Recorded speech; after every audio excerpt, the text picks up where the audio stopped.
Kemarin sempat kita sampaikan waktu di Madinah itu, ya, ada sebuah kisah di mana mungkin sebagian udah pernah dengar. Seorang ustadz di Saudi sana yang ketika ada orang Amerika datang, ini Amerika ini negeri zalim nih, mudah-mudahan Allah hancurkan negeri ini, mudah-mudahan Allah menangkan perjuangan umat Islam melawan negeri ini. Ada orang Amerika datang mau masuk Islam, umur udah 60, mau pensiun, mau balik ke negerinya. Dia melihat kenyamanan dalam kehidupan umat Islam, akhirnya dia mau masuk Islam. Kata ulama yang di situ bilang, enggak boleh ente masuk Islam. Enak aja 60 tahun hidup maksiat terus masuk Islam, gak lama ente mati, akhirnya masuk surga sama-sama sama aneh. Enak aja katanya. Nah, ini ada penyakit namanya penyakit ujub, waliyazubillah. Merasa diri pasti masuk surga. Siapa yang ngejamin ente bakal masuk surga? Begitu.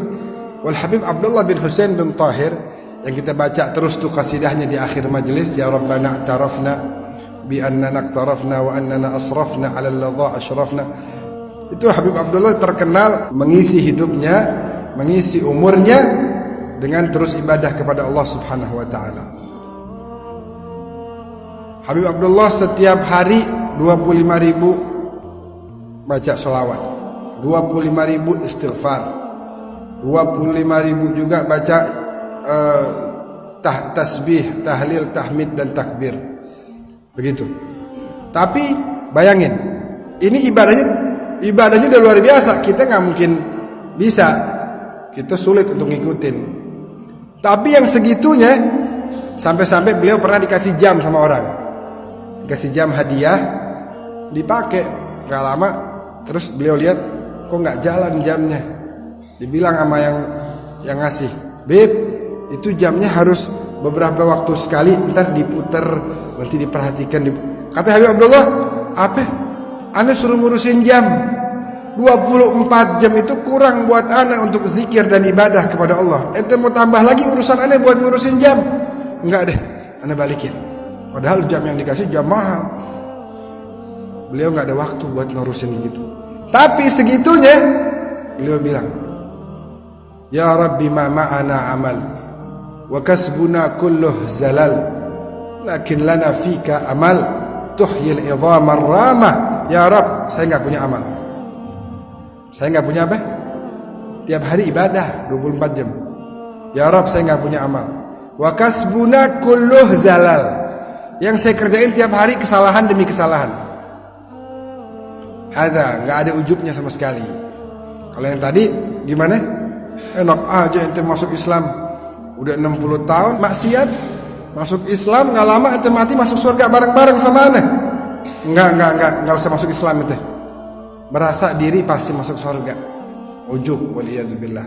Wal Habib Abdullah bin Husain bin Tahir bilang, ya Rabb ma ma'ana amal. Ya Allah, saya nggak punya amal apa-apa. Ini diantara bahayanya sifat ujub. Kalau orang udah sifat ujub, merasa dia udah melakukan ini itu, waliyadzubillah min dzalik, itu akan menghancurkan apa?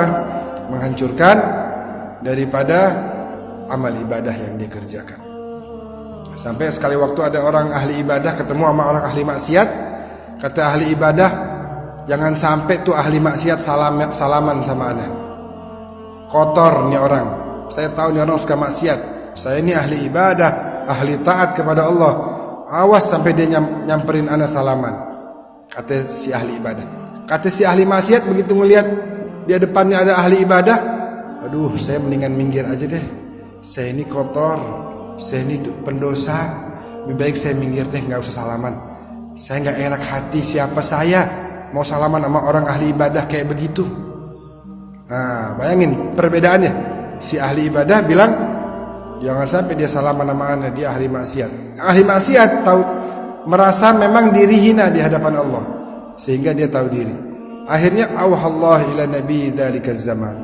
Allah mewahyukan kepada nabi zaman itu, sampaikan kepada si ahli ibadah, seluruh amal ibadahnya udah hancur, udah hilang. Sampaikan kepada ahli maksiat, karena dia tahu diri, karena dia merendahkan diri di hadapan Allah, dosa-dosanya semuanya udah diampuni. Dan bilang sama mereka berdua, posisi mereka sekarang kosong-kosong. Silakan mulai berlomba-lomba ibadah kepada Allah Subhanahu wa taala. Jadi bahayanya sifat ujub seperti itu. Alhamdulillah kita ayo terus ibadah, tapi jangan pernah merasa diri baik. Habib Abu Bakar Al-Adni, Abu Bakar Al-Adni itu begitu. Bilang sama abahnya ketika melihat anaknya ini, Habib Abdullah Al-Idrus melihat anaknya ini udah besar, disuruh dakwah. Tapi sebelum dakwah disuruh cari orang yang lebih hina dari dia. Ya Allah Abu Bakar, keluar, cari di luar rumah siapa yang lebih hina dari kamu, bawa kemari. Dia cari ke sono kemari, ke pasar, dia cari ke taman, dia cari orang yang lebih hina dari dia. Sampai akhirnya datang waktu sholat, azan, dia sholat, dia lihat ada orang yang di depan masjid nggak ikut sholat, dipegang. Ini pasti dia lebih hina dari saya. Ayo ikut saya ke abah saya sebentar. Abah saya suruh saya cari orang yang lebih hina dari saya. Saya udah dapat kamu. Kok bisa? Ya, saya barusan sholat, kamu nggak sholat. Begitu diajak, si Habib Abu Bakar ini mikir, tapi jangan-jangan dia barusan mau sholat. Mungkin dia habis bantu orang tuanya sehingga terlambat menjalankan ibadah. Dilepas. Mungkin antum lebih baik dari saya belum pasti lebih baik dari antum. Dilepas nggak jadi. Cari manusia, tiap ketemu orang, jangan-jangan dia lebih baik. Jangan-jangan dia tiap malam tahajud, saya kadang-kadang bolong. Tiap ketemu orang, jangan-jangan dia istighfar di rumahnya, saya kadang-kadang suka kelewatan. Sampai akhirnya ketemu apa? A'azzakumullah wa syarrafal majlis, ketemu seekor binatang anjing. Ketika mau diikat, mau dibawa ke abahnya, di pertengahan jalan dia berpikir, boleh jadi anjing juga lebih mulia dari saya. Ini anjing kalau mati dia jadi debu. Saya kalau mati penuh dosa masuk neraka. Dia lebih mulia dari saya. Balik ketemu abahnya, abah, nggak ada yang lebih hina dari saya. Saya paling hina abah. Nah, kata abah, nah kamu sudah menjadi seorang yang berakal, yang dewasa. Begitu. Jadi pentingnya kita merasa diri kita lebih hina dari orang lain. Merasa bahwa doa kita belum tentu diijabah, ayo minta sama yang lain doain kita.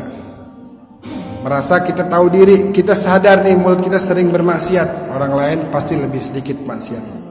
Melihat orang yang lebih tua, pasti amal ibadahnya lebih banyak. Jangan lihat kesalahannya, lihat yang lebih muda, pasti kesalahannya lebih sedikit karena umurnya lebih sedikit. Begitu. Nah, oleh karena itu kita diajarkan untuk menjauhi sifat ujub tersebut.